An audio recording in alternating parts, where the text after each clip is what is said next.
si él aniquilaba toda la tribu de Judá y lo dejaba vivo solamente a Moisés, ¿cómo se iban a cumplir estas promesas? Lo que Dios le está diciendo acá es incompatible con sus promesas. No podría pasar. Pero Dios le hace una propuesta a Moisés y es: déjame que se encienda mi ira en ellos. Esa palabra déjame es la palabra que usaría, por ejemplo, este muchacho que se quiere agarrar a las piñas y lo están agarrando de atrás. Déjame que lo mato, como dice, ¿no es cierto? A veces en realidad lo dice solamente para que crean que va a ir a pelear, pero déjame que lo mato en realidad es agarrarme para que no me agarren a piñas, ¿no? Pero déjame es, me están agarrando y yo quiero ir a pelear. Esta es la palabra que Dios está usando. Dios le está diciendo: Moisés, déjame que los destruya. Ahora, ¿cómo déjame? Bueno, lo que vas a entender ahora, Moisés va a hacer una oración donde se va a registrar acá cuál es la oración que Moisés está haciendo. Lo que yo interpreto de esto es que Moisés ya había empezado a hacer la oración antes de que Dios termine sus palabras. Y Dios está escuchando la oración de Moisés y lo que implican estas palabras es: Moisés, yo no los voy a poder destruir hasta que vos no dejes de orar. Déjame que voy y los destruyo. Ahora, claro, esto rompe todos tus esquemas de un Dios todopoderoso, soberano, que hace lo que quiere. Obviamente, Dios podía ir a destruirlo sin pedirle permiso a Moisés, ¿no? ¿Qué es lo que está haciendo Dios con esta propuesta? Dios lo que está haciendo es probando el corazón de Moisés. Dios no planeaba destruir la nación de Israel. Dios lo que quería era enseñarle a Moisés cómo es Él. Dios quería inducir a Moisés a que él pueda orar e interceder por su pueblo y descubrir a un Dios misericordioso, compasivo, que no quiere destruir a su pueblo. Y ver a un Dios arrepentirse y abandonar el plan de destruirlo. No porque lo iba a destruir, sino porque Él quiere poner a prueba a Moisés. Ahora, ¿cómo hubieses respondido vos a esta situación? Pensá, sí, ya lo están pensando, ¿no?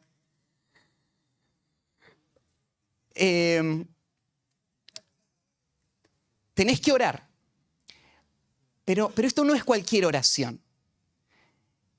Esta es una oración a favor de este pueblo rebelde, duro de cerviz, que sus pecados son tan graves que merecen ser aniquilados, sin duda lo merecen. Si Moisés hubiese estado pensando en él mismo, en sus intereses, en su comodidad, en sus proyectos personales, él hubiese aceptado esta propuesta inmediatamente, ¿no? Pero haberla aceptado, lo que hubiese revelado en Moisés es que este hombre no ama a este pueblo. Este hombre no está dispuesto a enfrentar el pecado de este pueblo y ponerse en la brecha entre medio de este pueblo y la destrucción de este pueblo. Y orar de tal manera que Dios detenga su destrucción.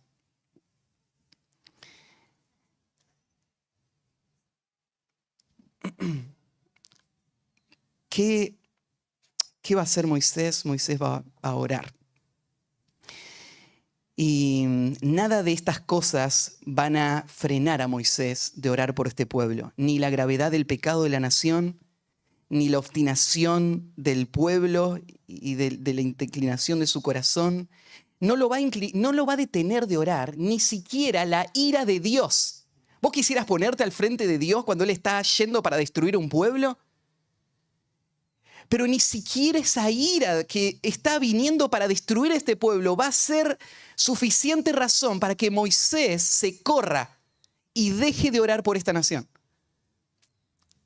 Así que lo primero que vemos fueron las circunstancias de la oración. En esta condición es Moisés orar. En segundo lugar, los argumentos de la oración. ¿Qué va a decir Moisés acá?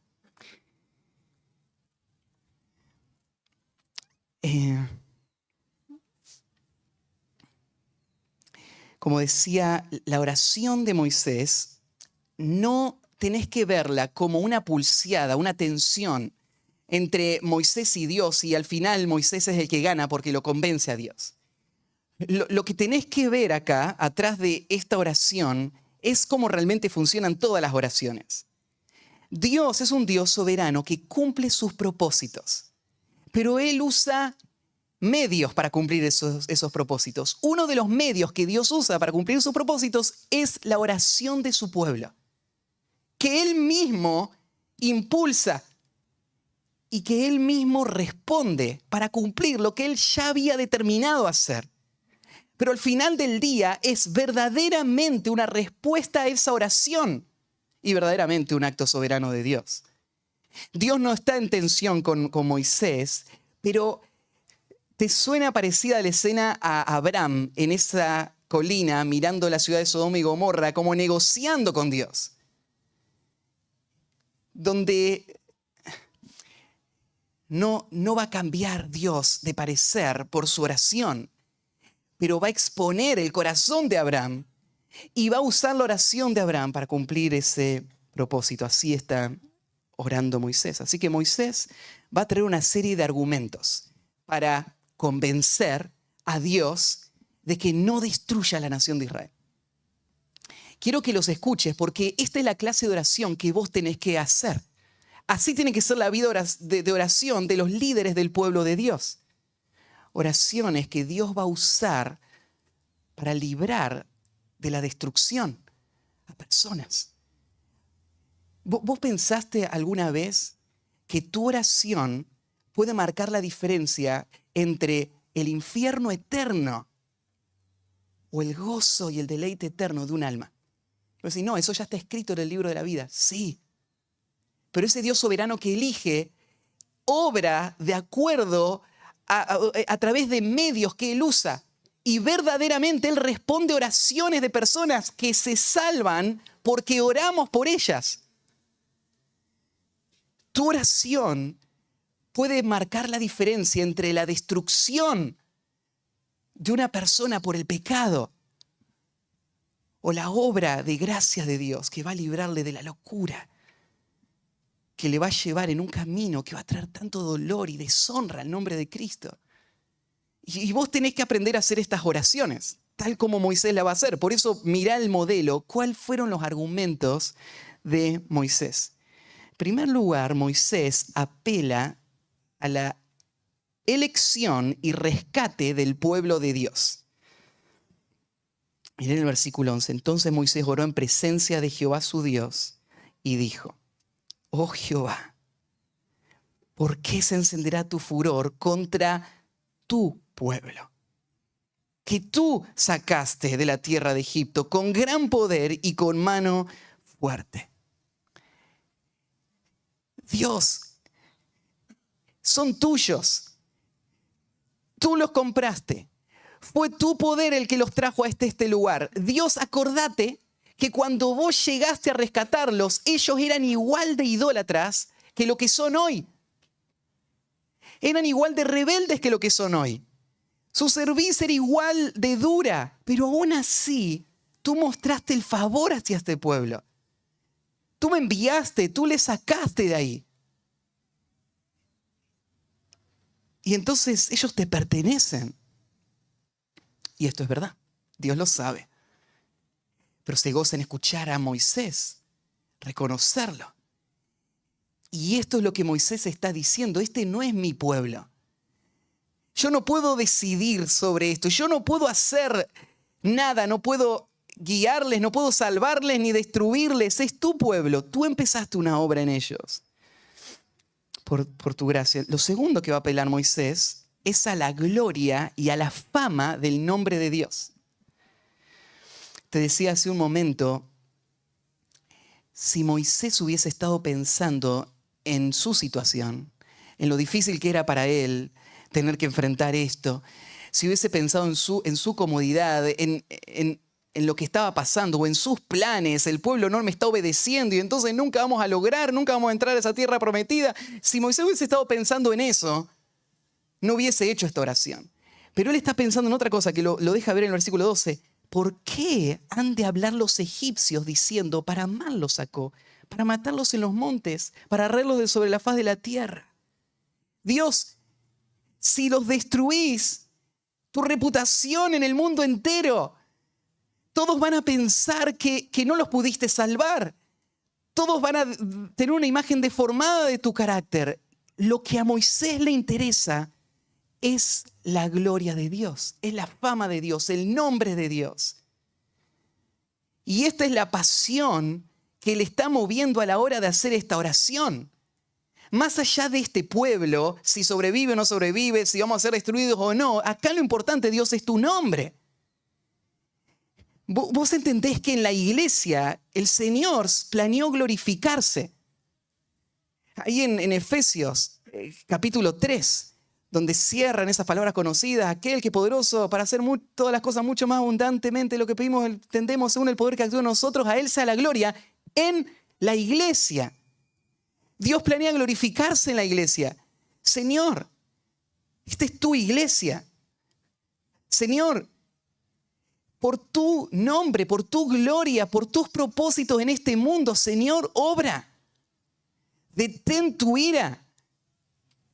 Transforma este momento de rebeldía en una victoria y que tu pueblo pueda heredar esa promesa que tú hiciste. En tercer lugar, Moisés apela a la misericordia de Dios. Y va a ser un pedido simple. Ahí al final del versículo 12, vuélvete del ardor de tu ira y arrepiéntete de este mal contra tu pueblo. Somos culpables, pero confío en tu misericordia y apelo a eso. Señor, detén tu ira. Y en último lugar, Moisés apela a las promesas de Dios en el versículo 13. Acuérdate de Abraham, de Isaac, de Israel, tus siervos, a los cuales has jurado por ti mismo y le has dicho, yo multiplicaré vuestra descendencia. Ahora, parece un poco insolente recordarle a Dios lo que Él dijo, ¿no? Decir, Dios, mira que vos dijiste eso, así que no podés hacer otra cosa. Tenés que hacerlo sí o sí, porque vos lo prometiste. Pero Dios no lo toma como insolencia. Dios lo escucha y lo acepta. Así que a Dios no le preocupa que hagamos esto. Todo lo contrario, Él espera que nosotros conozcamos sus promesas y oremos sus promesas, señalando a un Dios fiel que cumple todas sus promesas. Y nos paremos delante de Dios con esta confianza. Conocemos tu carácter, no podés fallar, no es que no debes hacerlo, es imposible. Y Moisés está argumentando con Dios de una manera que no puede ser resistida. Todos estos argumentos son todos válidos. Y entonces, versículo 14. Este es el punto de quiebre donde la oración va a tener efecto. Entonces Jehová se arrepintió del mal que dijo que había de hacer a su pueblo. Dios se arrepiente. Si Él es atemporal, Él vive fuera del tiempo. Él sabe todas las cosas, Dios no cambia de parecer. Dios no improvisa. ¿Cómo es que Dios se arrepiente? Bueno, arrepentir acá tiene el sentido de Dios cambió su acción, su obrar. Y está dicho en un lenguaje humano para que lo entendamos. Pero lo que está diciendo Moisés es que Dios respondió a la oración. Somos conscientes de la trascendencia que tienen nuestras oraciones, de la forma en la que Dios obra en nuestras vidas, en nuestras familias, en nuestra iglesia, en torno a oraciones que hacemos que tienen estos ingredientes, que están preocupados por la gloria de Dios, que están apoyados en los propósitos de salvación de Dios, que están garantizados por las promesas que Dios hizo. Y entonces nosotros pedimos solamente lo que sabemos que es la voluntad de Dios. Dios, esto sabemos que es lo que tú quieres, hazlo. Y Dios obra en respuesta a nuestras oraciones. Y una nación entera no va a ser destruida ahora. Bueno, no termina todo ahí, porque sigue en la próxima sección la escena. Ahora Moisés baja del monte. En el camino se lo encuentra a Josué, que no había estado ni con Dios ni con el pueblo, así que no sabe nada él. Se lo encuentra a Moisés en el camino y le dice esas palabras. Escucho ese ruido, parece que es una guerra. Y Moisés le dice, no es una guerra, es una fiesta. Voz de cantar oigo yo. Y llegan abajo del monte. Y Moisés va a arder en ira. Ahora vos tenés que interpretar esta ira a la luz de lo anterior. Moisés acaba de parar delante de Dios y decir, Dios, no lo destruyas. Por favor, por causa de tu nombre, de tu gloria, Señor, sálvalos. Pero este sálvalos no es un intento de encubrir el pecado de estas personas, ¿no? No es un intento de minimizar lo que pasó. Sino él ama la gloria de Dios. Pero parte de la gloria de Dios es la santidad del pueblo de Dios. Y él llega abajo y él ahora arde en ira cuando ve lo que pasa. Claro, imagínate el contraste. Pasás de estar allá en la presencia de Dios escuchando su voz y ahora bajás y ves toda esta orgía con estos ídolos falsos. Es una locura. No se puede contener Moisés. Algunos toman que Moisés rompió las tablas como un acto de ira descontrolada, de la cual Moisés después se arrepintió. Pero en ningún pasaje se nos dice que Moisés se arrepintió de haber roto estas tablas. Esto no fue un ataque de ira descontrolado, esto fue algo planeado por Moisés. ¿Por qué Moisés rompió las tablas? Es que las tablas representaban el pacto de Dios con Israel. ¿De qué pacto me hablan? Mirá lo que acaba de pasar. Lo que Moisés va a hacer es darle una imagen visual de lo que acaban de hacer. Estas tablas que representan el pacto, ahí están, miren. ¡Tum! Las rompe, hechas trizas. Eso es lo que hicieron ustedes. Así de grave es el pecado que acaban de cometer. Moisés lo está confrontando duramente con su pecado. Y no se queda ahí, ¿no es cierto? Agarra el becerro, lo muele en pedazos, lo mezcla con agua, se los hace tomar. Adquieren su becerro, sus ídolos. Miren qué tan poderosos son sus ídolos. Miren cuánto se pueden defender sus ídolos. Miren cuánto les pueden ayudar sus ídolos. Acá están, se los hace tomar a sus ídolos. Y no terminó todo ahí. Versículo 25. Hubieron personas que indujeron a otros a pecar y que eran parte de esta rebeldía, que aún en este momento no se arrepienten.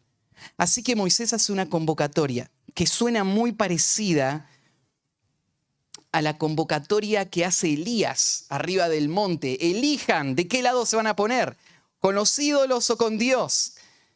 ¿Quién está del lado de Jehová? Júntese conmigo. Viene toda la tribu de Leví y salen las instrucciones. El pecado debe ser castigado. Y ellos van a salir con estas instrucciones sin considerar qué relación tiene conmigo. Si es mi mamá, si es mi hermana, si es mi papá, si es mi hijo, sea quien sea, debe ser juzgado el pecado como tal. Porque amamos a Dios, tememos a Dios y no habría ninguna expresión de amor más grande que la santidad en el pueblo de Dios. Así que sacan sus espadas y matan a todos estos que estaban aún en el pecado. Y viene la promesa para la tribu de Leví, que se va a convertir después en este lugar especial que tiene la nación de Israel, como los que van a servir en el templo cerca de Dios. A partir de este día, por este acto de celo por Dios, es que va a comenzar ese lugar especial que tiene la tribu de Leví y los sacerdotes después. Así que vimos las circunstancias de la oración, los argumentos de la oración, en tercer lugar, el celo santo de la oración. Ahora, para terminar, el último punto, la identificación en la oración. La identificación en la oración. Lo que va a pasar ahora es que Moisés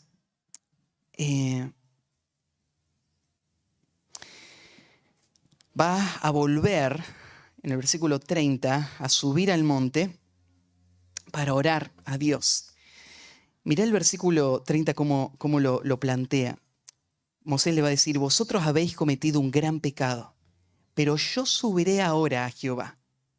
Quizás le hizo una palabrita, aplacaré acerca de vuestro pecado. Moisés había estado todos esos días ahí arriba del monte, en la primera vez, recibiendo las instrucciones de cómo hacer todo el tabernáculo, de cómo iba a funcionar. Y él entendía este principio de la sustitución. El pecado del pueblo, Dios lo odia. Dios va a destruir al pueblo por su pecado y la única esperanza es un sustituto. Y esa expresión, voy a aplacar a Dios, es la idea que Moisés va a ofrecer algo a Dios que va a hacer posible que Dios no destruya al pueblo. Todavía Moisés está pensando que Dios lo va a destruir. Y pensando en esto es que va a subir de nuevo al monte. En Deuteronomio, capítulo 9, del versículo 18 al 20, se nos cuenta esta misma escena. Años más adelante, cuando Moisés está ahí al final de su vida, él va a contar de nuevo la historia y él cuenta esta escena con estas palabras. Él dice, mira cómo fue la oración cuando Moisés sube al monte una vez más para orar a Dios. Mira cómo fue la oración. Y me postré delante de Jehová como antes. 40 días y 40 noches estuvo postrado Moisés delante de Jehová como antes. No comí pan, ni bebí agua, a causa de todo vuestro pecado que habías cometido, haciendo el mal ante los ojos de Jehová para enojarlo. Porque temí a causa del furor y de la ira con que Jehová estaba enojado contra vosotros para destruirlos. Pero Jehová me escuchó aún esta vez. Contra Aarón también se enojó Jehová en gran manera para destruirlo. Y también oré por Aarón en aquel entonces. Vos entendés que lo que Moisés está haciendo no es cumpliendo con una tarea que le asignaron. No es que él dice, bueno, se supone que tengo que orar por esta nación, así que vamos a hacerlo, a ver, lo voy a marcar en mi calendario. Vos te das cuenta la carga que él lleva en su alma. Esta imagen, todo este estudio gira alrededor de esta imagen. Yo quiero que veas a un hombre que ama a su pueblo. Lo ama tanto que no se puede quedar sentado viendo cómo Dios lo va a consumir. Y es ese amor que lo lleva a una oración apasionada, a una oración prolongada, 40 días, a una oración concentrada, a una oración identificada con el pueblo. Porque Moisés les dice, yo temía. ¿Pero qué temía Moisés? Si Dios te va a hacer de vos una gran nación, temía que Dios los destruya a ustedes. Moisés siente el dolor de su pueblo. Se identifica a tal punto con su pueblo que va a entregarse a esa oración apasionada que en Deuteronomio él dice, Dios me escuchó. Dios me escuchó una vez más. Y entonces no fueron destruidos. Y tal vez toda esta experiencia se remonta al momento cuando Moisés decidió darle la espalda a todo Egipto. El momento cuando él dijo, todas las riquezas de Egipto, toda la fama de Egipto son nada comparado con tener una parte con el pueblo de Dios y disfrutar de sus bendiciones. Y a Moisés no le interesa nada de esta vida. Solamente identificarse con el pueblo de Dios y recibir junto con el pueblo de Dios todas las bendiciones que Él les había prometido. Así que acá está este hombre, en un monte solo. Y el futuro de esta nación ahora está en las rodillas de un hombre que está postrado, clamando a Dios.